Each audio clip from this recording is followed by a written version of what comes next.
Hi guys, Bob for Bob's Movie Review here, and today I want to review for you a movie I just finished watching. Oh, that's right, there is no Blu-ray. Well, you should have figured it out from the title already.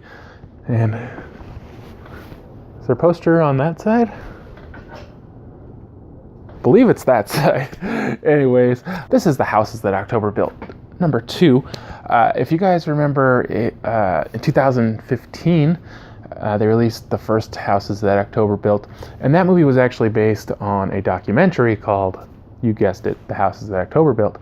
And I remember Best Buy got like the exclusive timed rights or whatever on the Blu-ray, and I was like, yeah, this sounds like my kind of movie, because I really like movies where they go and visit haunted houses, and maybe you're trapped in a haunted house or something. And that's what this was. It was a group of people going out and looking for what they called an extreme haunt.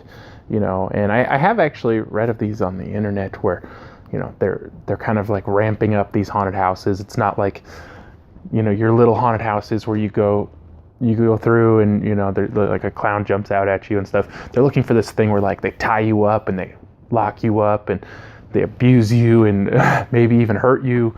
And they're kind of blurring the line between scaring you and actually, hurting you, and whether or not it's, fantasy or reality. And so that's what they were looking for. There was this one they were trying to find that everybody was talking about, but it's like super secretive. And, the movie, I guess in some parts it was a little slow, but I thought there was some good creepy characters.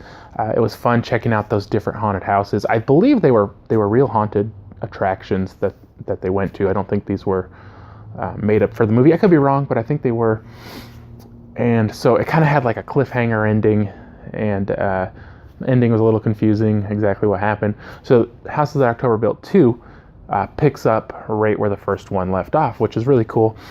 And just so you guys know too, this one's supposed to be releasing, I believe, also in January of 2018. Right now it's available to be seen in like just really select theaters and video on demand. So I rented it on Amazon. It's available for rental and purchase. The purchase price was like $20, and I was like, well, I'm going to buy the Blu-ray in January, so I'll just rent it. Still $7 to rent, which seems pretty expensive. I don't know. I don't ever rent movies online, but so I just watched it.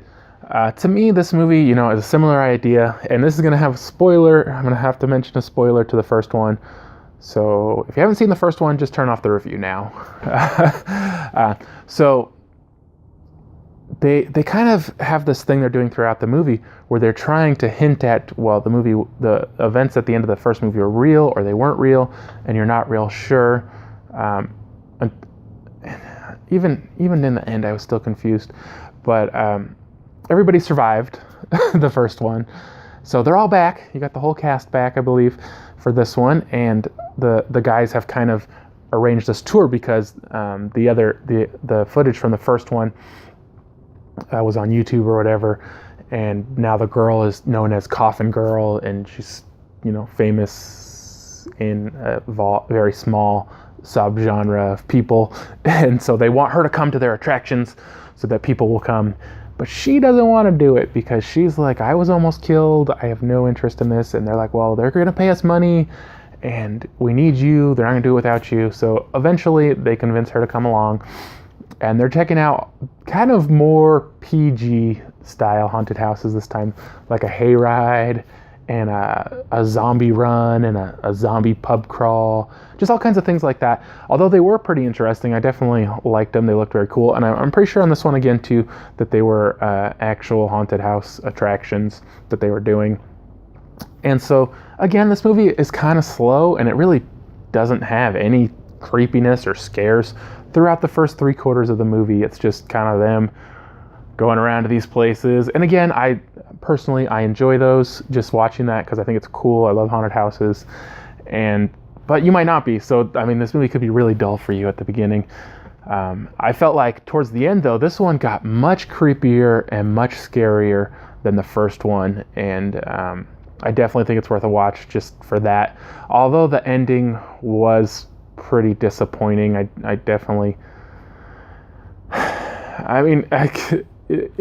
you're kind of like 50-50, is this going to be the ending, or is there going to be more? And then, you know, the actual ending I found pretty disappointing all around.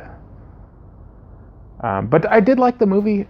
It was a little slow, like I said. I had some good creepy, you know, kind of almost I would call genuinely scary towards the end.